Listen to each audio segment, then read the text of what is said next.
श्रीमद् भागवत महापुराण चतुर्थ स्कंध 9वां अध्याय। ध्रुव का वर पाकर घर लौटना। श्री मैत्रेय जी कहते हैं, विदुर जी, भगवान के इस प्रकार आश्वासन देने से देवताओं का भय जाता रहा और वे उन्हें प्रणाम करके स्वर्ग लोक को चले गए। तदनंतर विराट स्वरूप भगवान गरुड़ पर चढ़कर अपने भक्त को देखने के लिए मधुवन में आए। उस समय ध्रुव जी तीव्र योगाभ्यास से एकाग्र हुई बुद्धि के द्वारा भगवान की बिजली के समान देदीप्यमान जिस मूर्ति का अपने हृदय कमल में ध्यान कर रहे थे, वह सहसा विलीन हो गई। इससे घबराकर उन्होंने ज्यों ही नेत्र खोले कि भगवान के उसी रूप को बाहर अपने सामने खड़ा देखा। प्रभु का दर्शन पाकर बालक ध्रुव को बड़ा कौतूहल हुआ। वे प्रेम में अधीर हो गए। उन्होंने पृथ्वी पर दंड के समान लौटकर उन्हें प्रणाम किया। फिर वे इस प्रकार प्रेम भरी दृष्टि से उनकी ओर देखने लगे मानो नेत्रों से उन्हें पी जाएंगे, मुख से चूम लेंगे और भुजाओं में कस लेंगे। वे हाथ जोड़े प्रभु के सामने खड़े थे और उनकी स्तुति करना चाहते थे, परंतु किस प्रकार करे यह नहीं जानते थे। सर्व अंतर्यामी हरि उनके मन की बात जान गए। उन्होंने कृपापूर्वक अपने वेदमय शंख को उनके गाल से छुआ दिया। ध्रुव जी भविष्य में अविचल पद प्राप्त करने वाले थे। इस समय शंख का स्पर्श होते ही उन्हें वेदमयी दिव्य वाणी प्राप्त हो गई और जीव तथा ब्रह्म के स्वरूप का भी निश्चय हो गया। वे अत्यंत भक्ति भाव से धैर्यपूर्वक विश्वविख्यात कीर्तिमान श्री हरि की स्तुति करने लगे। ध्रुव जी ने कहा, प्रभु, आप सर्वशक्ति संपन्न हैं। आप ही मेरे अंतःकरण में प्रवेश कर अपने तेज से मेरी इस सोई हुई वाणी को सजीव करते हैं तथा हाथ, पैर, कान और त्वचा आदि अन्य अन्य इंद्रियों एवं प्राणों को भी चेतनता देते हैं। मैं आप अंतर्यामी भगवान को प्रणाम करता हूँ।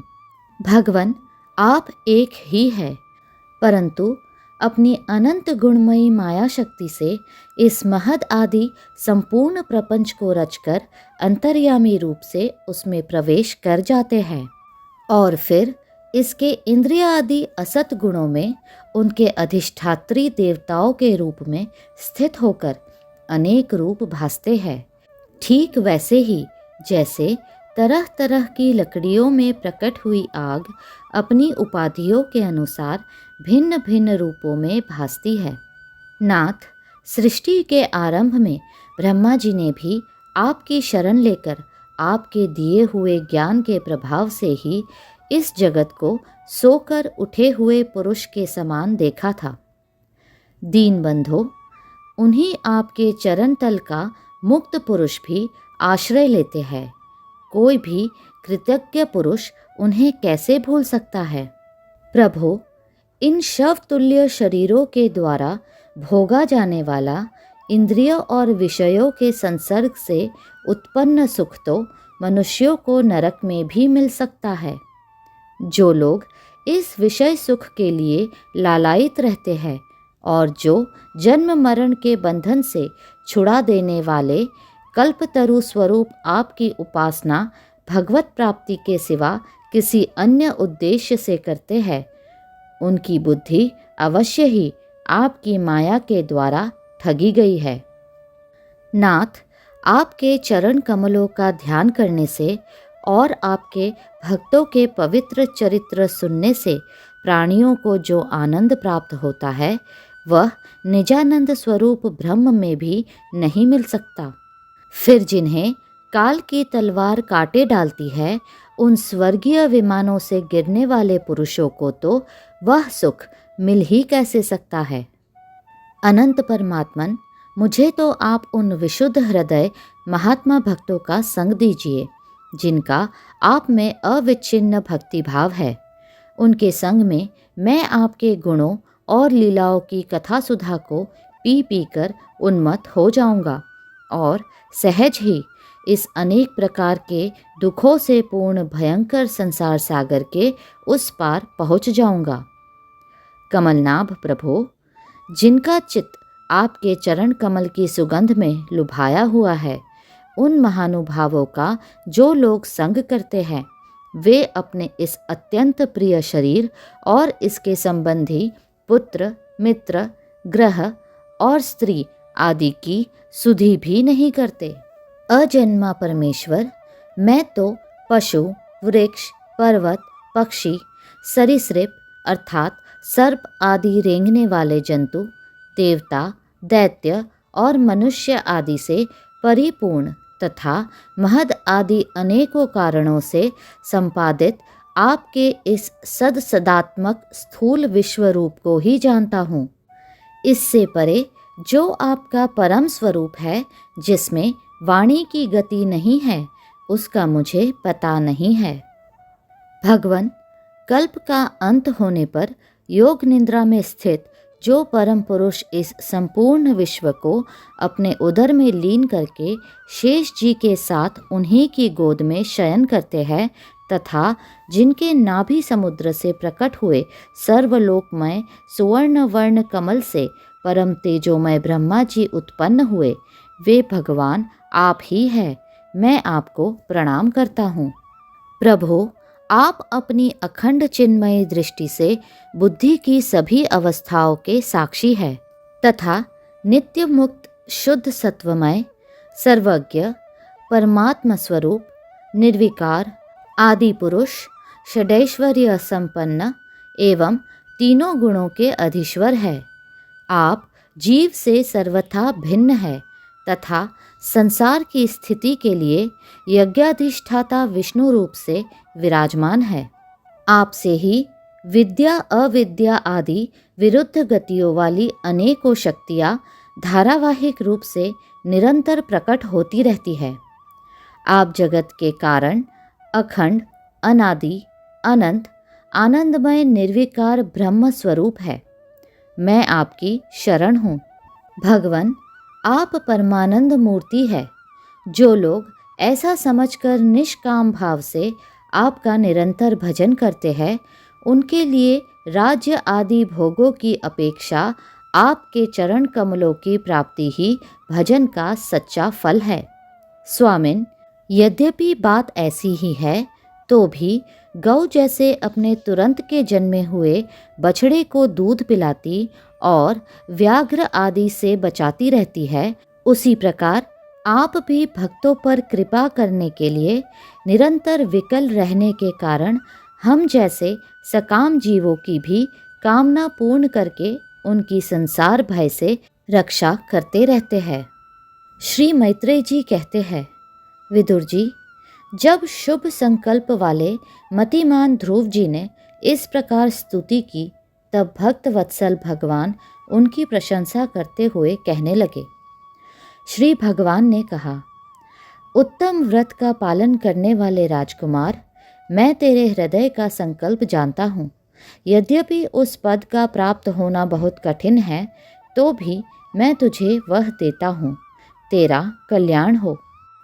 भद्र, जिस तेजोमय अविनाशी लोक को आज तक किसी ने प्राप्त नहीं किया, जिसके चारों ओर ग्रह, नक्षत्र और तारागण रूप ज्योतिष चक्र उसी प्रकार चक्कर काटता रहता है जिस प्रकार मेढ़ी के चारों ओर दवरी के बैल घूमते रहते हैं। अवान्तर कल्प पर्यंत रहने वाले अन्य लोकों का नाश हो जाने पर भी जो स्थिर रहता है तथा तारागण के सहित धर्म, अग्नि, कश्यप और शुक्र आदि नक्षत्र एवं सप्त ऋषिगण जिसकी प्रदक्षिणा किया करते हैं, वह ध्रुवलोक मैं तुझे देता हूँ। यहाँ भी जब तेरे पिता तुझे राज सिंहासन देकर वन को चले जाएंगे, तब तू 36,000 वर्ष तक धर्मपूर्वक पृथ्वी का पालन करेगा। तेरी इंद्रियों की शक्ति ज्यों की त्यों बनी रहेगी। आगे चलकर किसी समय तेरा भाई उत्तम शिकार खेलता हुआ मारा जाएगा। तब उसकी माता सुरुचि पुत्र प्रेम में पागल होकर उसे वन में खोजती हुई दावानल में प्रवेश कर जाएगी। यज्ञ मेरी प्रिय मूर्ति है। तू अनेकों बड़ी बड़ी दक्षिणाओं वाले यज्ञों के द्वारा मेरा यजन करेगा तथा यहाँ उत्तम उत्तम भोग भोग कर अंत में मेरा ही स्मरण करेगा। इससे तू अंत में संपूर्ण लोकों के वंदनीय और सप्त ऋषियों से भी ऊपर मेरे निज धाम को जाएगा, जहाँ पहुँच जाने पर फिर संसार में लौटकर नहीं आना होता है। श्री मैत्रेय जी कहते हैं, बालक ध्रुव से इस प्रकार पूजित हो और उसे अपना पद प्रदान कर भगवान श्री गरुड़ ध्वज उसके देखते देखते अपने लोक को चले गए। प्रभु की चरण सेवा से संकल्पित वस्तु प्राप्त हो जाने के कारण यद्यपि ध्रुव जी का संकल्प तो निवृत्त हो गया, किंतु उनका चित्त विशेष प्रसन्न नहीं हुआ। फिर वे अपने नगर को लौट गए। विदुर जी ने पूछा, ब्राह्मण, मायापति श्री हरि का परम पद तो अत्यंत दुर्लभ है और मिलता भी उनके चरण कमलों की उपासना से ही है। ध्रुव जी भी सारासार का पूर्ण विवेक रखते थे, फिर एक ही जन्म में उस परम पद को पा लेने पर भी उन्होंने अपने को अकृतार्थ क्यों समझा? श्री मैत्रेय जी ने कहा, ध्रुव जी का हृदय अपनी सौतेली माता के वाग बाणों से बिंध गया था तथा वर मांगने के समय भी उन्हें उनका स्मरण बना हुआ था। इसी से उन्होंने मुक्तिदाता श्री हरि से मुक्ति नहीं मांगी। अब जब भगवत दर्शन से वह मनोमालिन्य दूर हो गया तो उन्हें अपनी इस भूल के लिए पश्चाताप हुआ। ध्रुव जी मन ही मन कहने लगे, अहो, सनकादि ऊर्ध्वरेता अर्थात नैष्ठिक ब्रह्मचारी सिद्ध भी जिन्हें समाधि द्वारा अनेकों जन्मों में प्राप्त कर पाते हैं, उन भगवत चरणों की छाया को मैंने 6 महीने में ही पा लिया, किंतु चित्त में दूसरी वासना रहने के कारण मैं फिर उनसे दूर हो गया। अहो, मुझ मंद भाग्य की मूर्खता तो देखो। मैंने संसार पाश को काटने वाले प्रभु के पाद पद्मों में पहुंचकर भी उनसे नाशवान वस्तु की ही याचना की। देवताओं को स्वर्ग भोग के पश्चात फिर नीचे गिरना होता है, इसलिए वे मेरी भगवत प्राप्ति रूप उच्च स्थिति को सहन नहीं कर सके, अतः उन्होंने ही मेरी बुद्धि को नष्ट कर दिया। तभी तो मुझ दुष्ट ने नारद जी की यथार्थ बात भी स्वीकार नहीं की। यद्यपि संसार में आत्मा के सिवा दूसरा कोई भी नहीं है, तथापि सोया हुआ मनुष्य जैसे स्वप्न में अपने ही कल्पना किए हुए व्याघ्र आदि से डरता है, उसी प्रकार मैंने भी भगवान की माया से मोहित होकर भाई को ही शत्रु मान लिया और व्यर्थ ही द्वेष रूप हार्दिक रोग से जलने लगा। जिन्हें प्रसन्न करना अत्यंत कठिन है, उन्हीं विश्वात्मा श्री हरि को तपस्या द्वारा प्रसन्न करके मैंने जो कुछ मांगा है वह सब व्यर्थ है। ठीक उसी तरह जैसे गतायु पुरुष के लिए चिकित्सा व्यर्थ होती है। ओह, मैं बड़ा भाग्यहीन हूँ। संसार बंधन का नाश करने वाले प्रभु से मैंने संसार ही मांगा। मैं बड़ा ही पुण्यहीन हूँ। जिस प्रकार कोई कंगला किसी चक्रवर्ती सम्राट को प्रसन्न करके उससे तुष सहित चावलों की कनी मांगे, उसी प्रकार मैंने भी आत्मानंद प्रदान करने वाले श्री हरि से मूर्खतावश व्यर्थ का अभिमान बढ़ाने वाले उच्च पद आदि ही मांगे हैं। श्री मैत्रेय जी कहते हैं, तात, तुम्हारी तरह जो लोग श्री मुकुंद पादारविंद मकरंद के ही मधुकर है, जो निरंतर प्रभु की चरण रज का ही सेवन करते हैं और जिनका मन अपने आप आई हुई सभी परिस्थितियों में संतुष्ट रहता है, वे भगवान से उनकी सेवा के सिवा अपने लिए और कोई भी पदार्थ नहीं मांगते। इधर जब राजा उत्तानपाद ने सुना कि उनका पुत्र ध्रुव घर लौट रहा है, तो उन्हें इस बात पर वैसे ही विश्वास नहीं हुआ जैसे कोई किसी के यमलोक से लौटने की बात पर विश्वास न करे। उन्होंने यह सोचा कि मुझ अभागे का ऐसा भाग्य कहाँ, परंतु फिर उन्हें देवर्षि नारद की बात याद आ गई। इससे उनका इस बात में विश्वास हुआ और वे आनंद के वेग से अधीर हो उठे। उन्होंने अत्यंत प्रसन्न होकर यह समाचार लाने वाले को एक बहुमूल्य हार दिया। राजा उत्तानपाद ने पुत्र का मुख देखने के लिए उत्सुक होकर बहुत से ब्राह्मण, कुल के बड़े बूढ़े, मंत्री और बंधुजनों को साथ लिया तथा एक बढ़िया घोड़ों वाले सुवर्ण जटित रथ पर सवार होकर वे झटपट नगर के बाहर आए।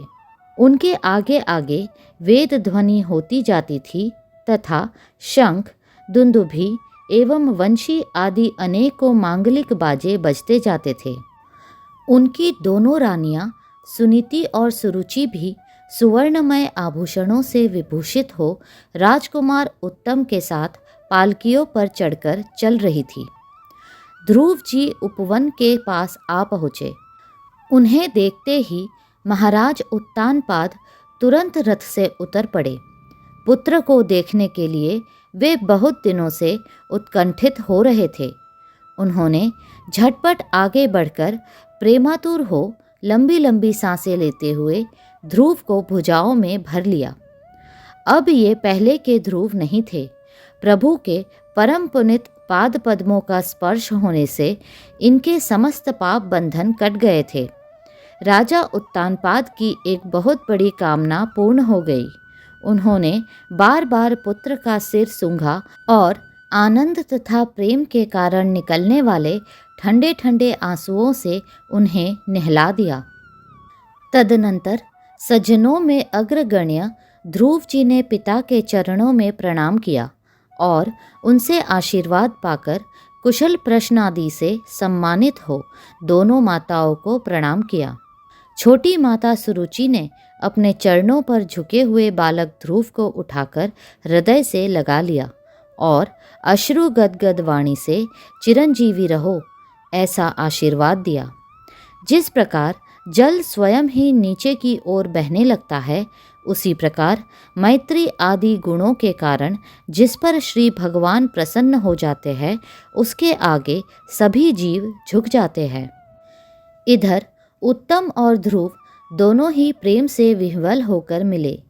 एक दूसरे के अंगों का स्पर्श पाकर उन दोनों के ही शरीर में रोमांच हो आया तथा नेत्रों से बार बार आंसुओं की धारा बहने लगी।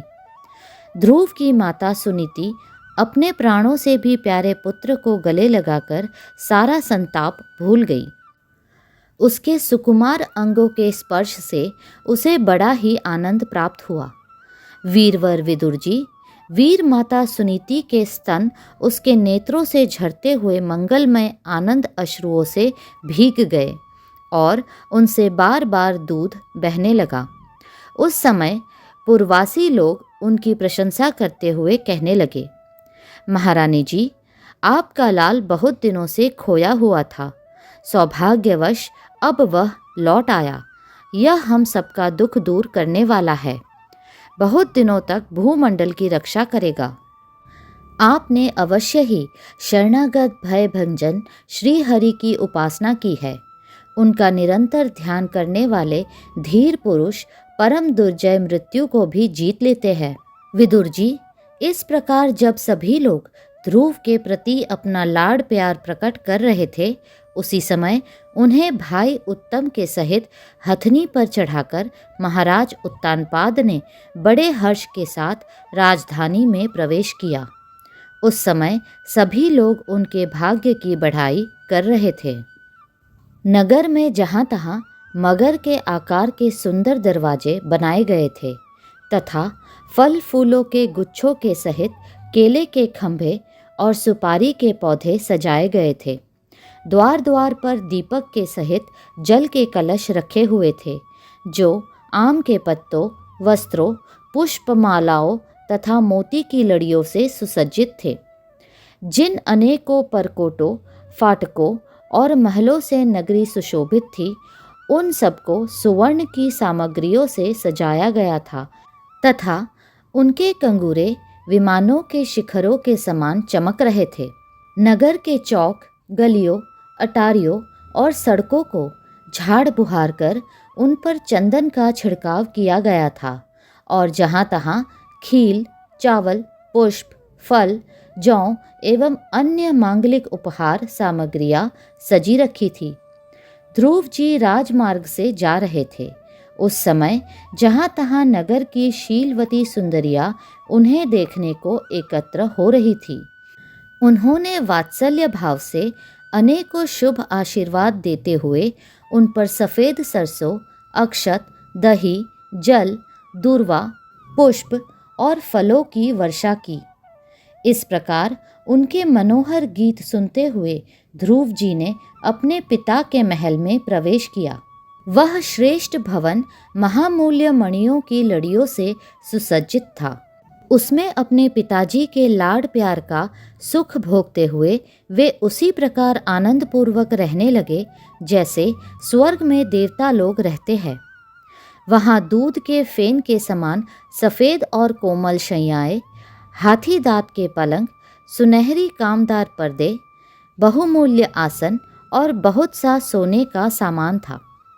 उसकी स्फटिक और महामरकतमणि अर्थात पन्ने की दीवारों में रत्नों की बनी हुई स्त्री मूर्तियों पर रखे हुए मणिमय दीपक जगमगा रहे थे। उस महल के चारों ओर अनेक जाति के दिव्य वृक्षों से सुशोभित उद्यान थे, जिनमें नर और मादा पक्षियों का कलरव तथा मतवाले भौरों का गुंजर होता रहता था। उन बगीचों में वैदुर्यमणि अर्थात पुखराज की सीढ़ियों से सुशोभित बावलियाँ थीं, जिनमें लाल, नीले और सफ़ेद रंग के कमल खिले रहते थे तथा हंस, कारंडव, चकवा एवं सारस आदि पक्षी क्रीड़ा करते रहते थे। राजर्षि उत्तानपाद ने अपने पुत्र के अति अद्भुत प्रभाव की बात देवर्षि नारद से पहले ही सुन रखी थी। अब उसे प्रत्यक्ष वैसा ही देखकर उन्हें बड़ा आश्चर्य हुआ। फिर यह देखकर कि अब ध्रुव तरुण अवस्था को प्राप्त हो गए हैं, अमात्य वर्ग उन्हें आदर की दृष्टि से देखते हैं तथा प्रजा का भी उन पर अनुराग है, उन्होंने उन्हें निखिल भूमंडल के राज्य पर अभिषिक्त कर दिया और आप वृद्धावस्था आई जानकर आत्मस्वरूप का चिंतन करते हुए संसार से विरक्त होकर वन को चल दिए। अगला अध्याय शीघ्र ही साझा होगा। कृपया करके लाइक, सब्सक्राइब और शेयर करें।